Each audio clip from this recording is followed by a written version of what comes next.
सावित्रीबाई फुले पुणे विद्यापीठाच्या वसतिगृहात गांजा सापडल्याची माहिती मिळते। 2 आठवडे उलटून देखील या प्रकरणी विद्यापीठाने कारवाई केली नाहीये।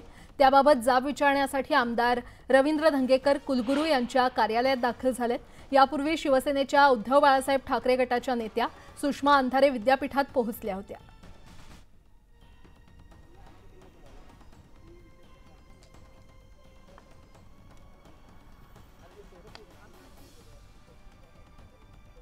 अधिक माहिती देत आहेत आमचे प्रतिनिधी सुमित सोनावणे आपल्यासोबत जोडले गेलेले आहेत। सुमित, सावित्रीबाई फुले विद्यापीठामध्ये जे वसतिगृहामध्ये गांजा सापडला होता त्याचा 2 आठवडे उलटूनही या प्रकरणी कारवाई केली नव्हती।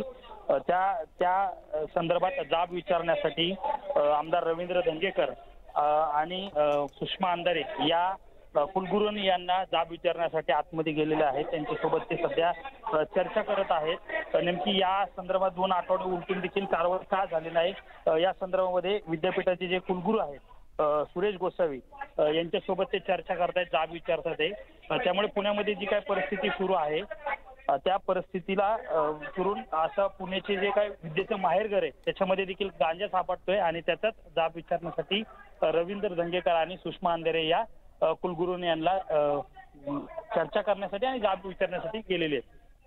बरं सुमित, धन्यवाद या सविस्तर माहितीसाठी।